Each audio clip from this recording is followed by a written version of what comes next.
Okay, hi guys. This is a kind of a weird one. This is the story of when I thought I found the Mandela effect in a movie called Silver Dream Racer, which stars David Essex.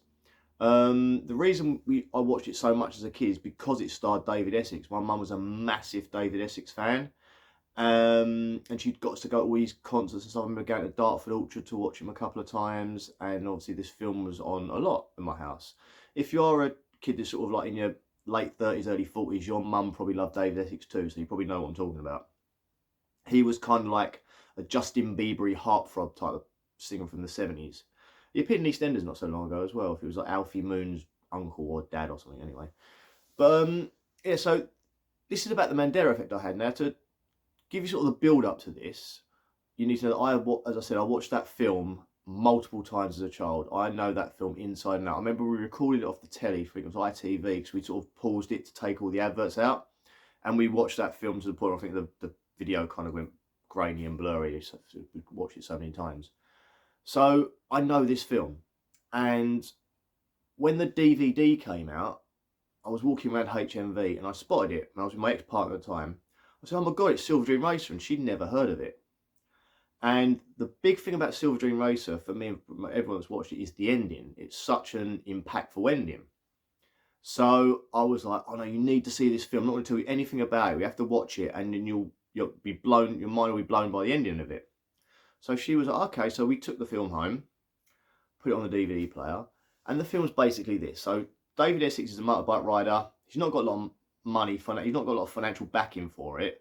And he, like in the opening race, when you see him, his bike conks out. He's about to sort of gain on the leader of the race, and his bike conks out, and he has to pull over, and that's the end of him in the race.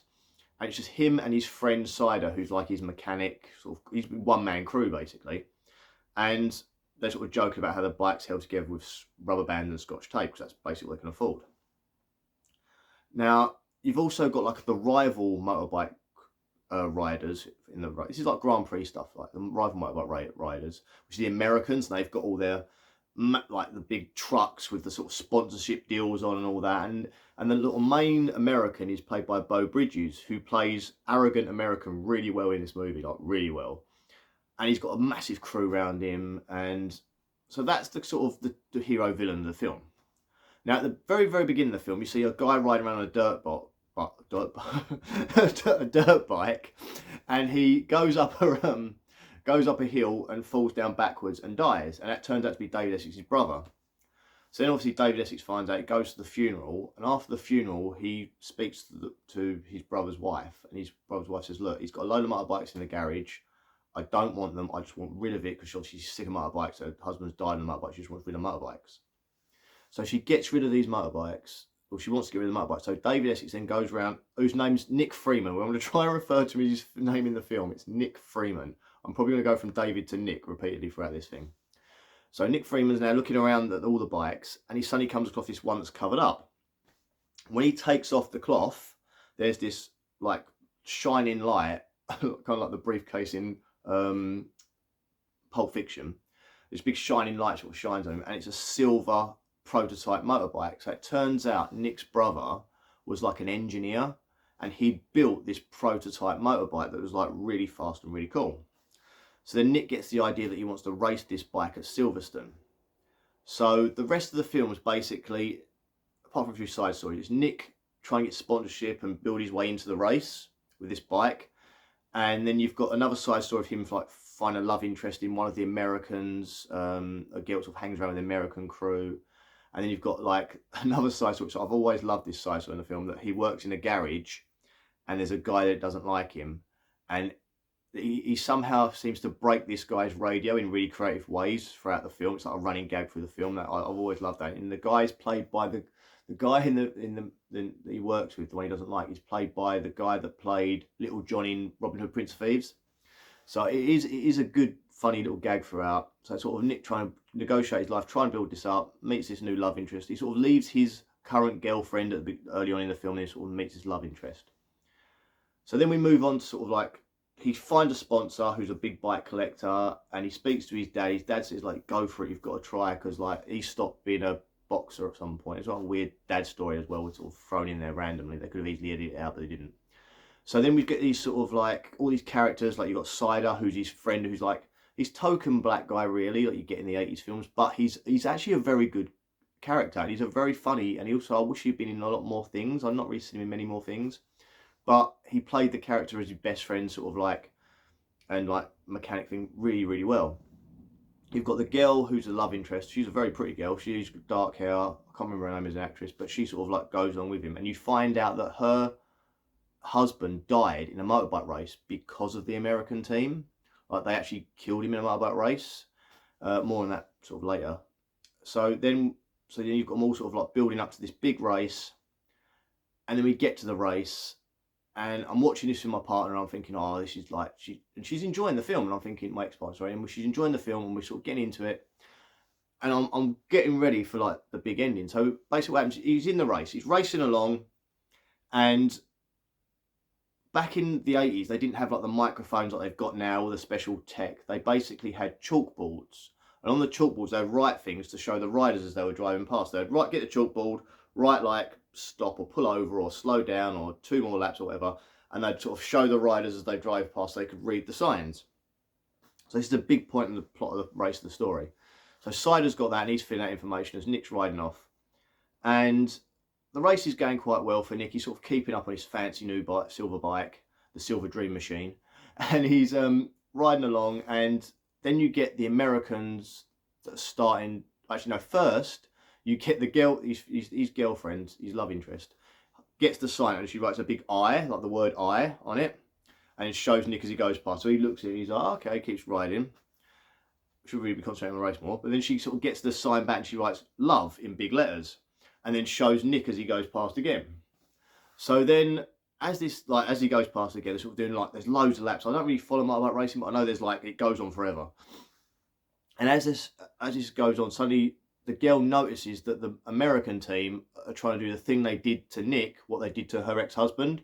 So what they basically do is you get 2 of the motorbikes, 2 of the American team will block Nick in and trap him between the 2, so he can't move anywhere. And what you found out earlier is that it happened to her husband, and he got so like frustrated trying to get out, he ended up killing himself trying to get out of this like trap, this little triangle trap.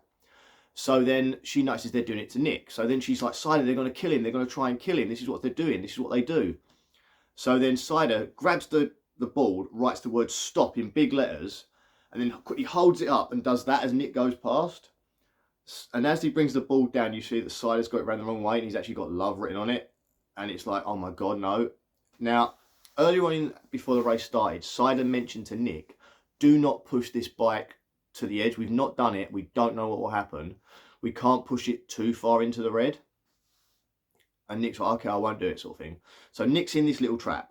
They've got him, so they're pinning him sort of like on the edge, and he can't get past, he can't move anywhere. And suddenly he sees a little break, and he pushes the bike as fast as he can into the red. And you see the speed dial just go doof, and just hits like to nothing. It's just, there's nowhere else for it to go, the dial. And he just zooms through the 2 of them. And then you sort of get the big build-up bit, and I might get a bit emotional with this bit, because this is quite an emotional bit. It's big build-up bit, and Nick is zooming in and out through the bikes, and he's just pushed it to the red, so it's staying on the red. It's not going back down. He's staying as fast as his bike can go. It's just rocketing past everyone, and you see him catch up the sort of like that bastard Beau Bridges like character, and you can see him sort of catching up to him, and then he goes round him, and it's really good thing because the music's really sort of like, it's really getting you going, the bike sounds, and you've got the commentators like, Nick's going for his side, and it really gets you pumped up. And then Nick goes round him, and he's still burning it down the thing, and then you see him cross the finish line, and he goes, yeah, like he's got his hands off the handlebars of the bike, and he's cheering. And this is the part where I was getting ready for the big ending. I was sort of looking at my partner, looking at the screen, and suddenly it stopped. The film just stops.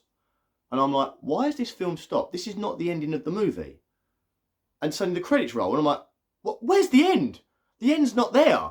So then I'm like, that's not the end. And my partner's like, look at me like, what do you mean? I'm like, that's not the end of the film. And I was really sort of like, what's going on here? Like, what the hell? I think I said, what the F, quite loudly, repeatedly.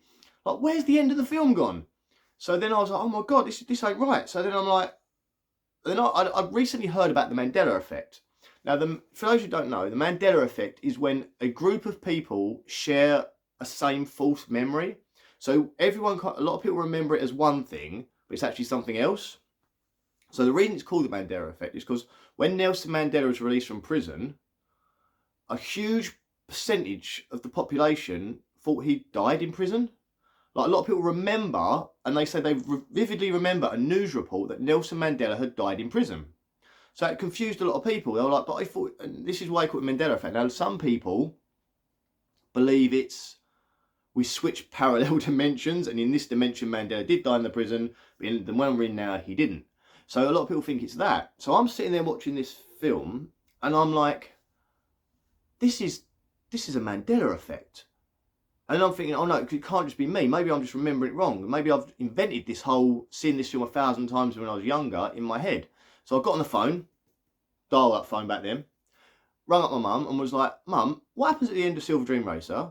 And then she told me, and I was like, yeah, that's what I thought, bye, put the phone down.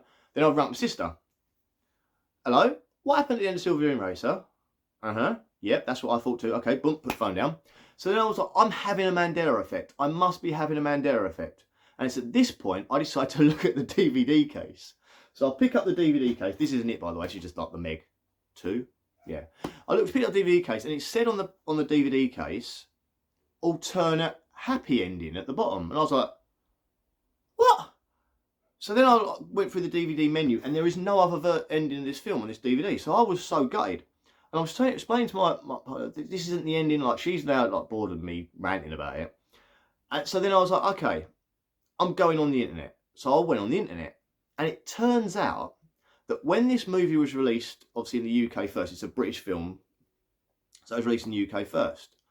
They sort of, everyone watched it, was like shocked by it, all that. And when it went to go to America, the American audience didn't like that ending, like the test audience didn't like the ending, so they cut it. So that the ending that I know, the ending that everyone that lives in what they now call, it's called the European ending. So everyone that lived in the UK that watched this film, probably people that lived in Europe that watched this film, knows the ending I know, but the Americans know the ending that I've just seen where he wins the race, goes, yeah, and it's over. So now, I'm going to tell you what happens in the ending I know, which was the European ending as it's now called, and the ending that traumatised me as a child and made me never want to get on a motorbike, to be honest with you. I've never actually ridden a motorbike. I don't think I want to be honest with you. Probably because, it's literally because of this film. So, he's on the motorbike, he's pushed it to the red, so this is the ending I know, so we're going to go to the ending I know. He's trapped by the evil Americans, and he's got to ride out. So he's pushing it to the red, rides out, bursts through them, goes around the other riders, catches up with the leader, that bastard McBride, as I called him earlier, bastard Bow Bridges. He goes round, I think his name is McBride in it. Yeah, but he goes round Bow Bridges, gets past him, wins the race, goes, yeah! And then you see like him like, yeah, as he's riding along, you see shots of the crowd, and the crowd are like, yes! And you see Cider jumping up and down, the girlfriend's jumping up and down, you see his dad in the audience who's like, oh yes, he's got holding a newspaper. I remember vividly, he's holding a newspaper rolled up, and he's like, ooh, like, done it.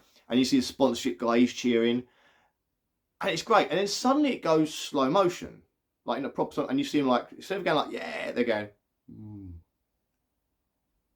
And then you get like, and you see them all again. So you see the dad still slow motion, you see the what's it guy slow motion, the girl slow motion, and then he goes to Cider, and Cider's like, and then suddenly you see his face like, as you see his face drop, and then it goes back to the motorbike and David Essex, and you see the wheel is doing this, and it's wobbling a bit, and then suddenly the bike just goes. And David Essex goes, he's got his hands up, just goes with the bike, hits the floor, and the bike's still going fast. So it drags along the floor, smashes into a wall. You can see him like against the wall, like being dragged along the wall. The bike then stops and just explodes. And you've still got the slow motion. And as it explodes, the girl screams, the most blood-curdling scream. And it just echoes. And it's just such a horrible scream. And it's just blown up. And you sort of see the faces, and the girl just sort of closes her eye and just does that, and then you sort of see the wreckage and the fire, and the people like slow motion jumping over the barrier with the fire extinguisher. You see the other bike riders riding past, just sort of looking down at it, and you can sort of see his body just dead on the floor. And this is the character that we've watched through the entire film. And then suddenly you hear David Essex's voice without any instrumental bit slowly singing the words to Silver Dream Racer, and it's really haunting because it's like, just here am I'm going for another try. It's really, and it slowly builds, and then the credits start to go, and then the song kicks in with the instrumental side of it. It's actually quite a fun, fast-paced song. And you sort of left there like, you've just like, you can't believe that ending happened. And to me, that has always made that film stand out more than a lot of films, because it ends in such a horrific way that you just don't see coming. You think it's your generic sort of like sports film, like the athlete or whatever, like whether they're sort of in training and then they get to the finals and they win the fight, like Karate Kid sort of thing. You know, you expect that linear storyline. You don't expect Danny DeLusso to be killed at the end of the movie. You don't expect him to get a punch to the head and die. You know, you don't expect that. So, like, he wins the tournament at the end and then suddenly just blacks out and passes out and dies of like some condition. Like he's had a brain tumour or something. And you don't expect that at all. It's kind of like, the only film I could see it was $1 Million Baby. That has a horrible ending, and I was not expecting that to happen when I was watching that film. I thought it was like another boxing film just with women instead, but that's a horrible ending of a movie. And this is one too, and I said as a kid it traumatised me, because I remember the first time I watched it, I didn't want to watch it ever again. But then, because it was on the house so much, I ended up watching it over and over again. And it is a great film, but that ending just messes you up big time. So I know I've probably spoiled it for you. I should have done a spoiler alert. I'm very sorry. I'm not very good at this. But, and I was just so shocked. Right, so basically that DVD copy I had did not have the original ending. It was only the American ending, even though they released it over here. They have since, apparently, I haven't got it yet, but I've got it on order. I'm just waiting for it to turn up in Amazon, a Blu-ray that has both endings. So I'm buying that just so I can see it in its entirety, because what I have to do is you have to go on YouTube, and someone's actually put the original ending on YouTube. So if you want to look at it, go on YouTube, just type in like European ending to Silver Dream Racer. I don't know why I'm doing that. Type in European ending to Silver Dream Racer, or type in like Silver Dream Racer ending, and you'll get that version. I think someone's actually recorded it. It looks like from the telly. It looks like they've recorded like a video version of it they've got from the telly. Like that was probably the same version I got back in the early 80s. Because I remember I watched this film when I was young. I must have been like 5, maybe 6. And because it came out in 1980, so it would have not been on telly for another couple of years after that. So it was around sort of the very early 80s. I remember watching it. I might have been younger than that. I might have been 4 or 5. But it was a constant in my house. Like those films like that, Dirty Dancing, Grease. I lived in a house with women generally. I mean, my granddad died when I was 10, but he didn't really watch much of the films and stuff. But women basically dominated the films and stuff in the house. So it was very much like Grease, Dirty Dancing, and all that sort of stuff. You know, that's what I watched growing up. Footloose was on a lot. So, yeah, so that's what I thought was a Mandela. It turns out it wasn't a Mandela effect. Well, it kind of was and it isn't. But that was my sort of Mandela effect. Anyway, I hope you enjoyed this video. My kids always tell me I should say like and subscribe, and I should have introduced myself at the start. They keep telling me, you need to introduce yourself at the start. My name's Paul. I'm from the Grand Brilliant channel. If you like this sort of topics and that, check out my channel. I've done a few others like this. I also do like reviews on films, or I do trailer reviews and random stuff. I'll do some unboxings every so often if it's like pop culture related, because I'm very much into my pop culture. So yeah, if you like this video, like and subscribe, and check out Silver Dream Racer. If you've not seen it before, I'm sorry I'll spoil the ending for you, and you're not going to get that shock impact, but maybe sit down like I did with someone that hasn't seen the film. It is dated though. I will warn you, it's a very dated film. It's definitely a film made in the early 80s. Some of the visual effects are bad. Like a lot of the race stuff was filmed at the Grand Prix, but some of it's like they've got a set and they've got stationary bikes, and they're sitting on the stationary bikes. They've got a screen behind them with like a moving screen, and they're just sort of sitting there pretending to be riding the bike. You get a lot of those sort of shots, you know what I mean? Sort of like the Star Wars when they're on the speeders, like that, but worse, a lot worse visually than the Star Wars ones. But I say it's a good film. The acting's pretty good in it. There's a lot of good characters in it, like a lot of funny characters. There's some good jokes in it. It's definitely worth a watch. And as I said, the ending will make you cry. Simple as that. Where am I going now? Oh yeah, so yeah, this is the goodbye bit. So you know, I'll see you guys around. I said like and subscribe if you like it. Please, if you know someone likes this film, share it with your friends. And also comment. I'd like to hear what you think. If you've seen the movie, what did you think? Which ending do you prefer? What did the ending affect you? Like me, traumatise the crap out of me. I've never got on a motorbike. So did you prefer the original ending where he wins, or do you like the newer, the original ending where he passes away, or do you like the newer one where he wins and is happy? What's your think on that? And also, have you ever had a Mandela effect? And if so, like, tell us, and maybe someone else that's watching or reading this might have the same one. So let us know, yeah? And I'll see you around. See you later, guys. Bye. Also remember, silver dream machine. That's a really good song. Get it on, what's it? Alexa, Silver Dream Machine. Good song. See you later. Bye.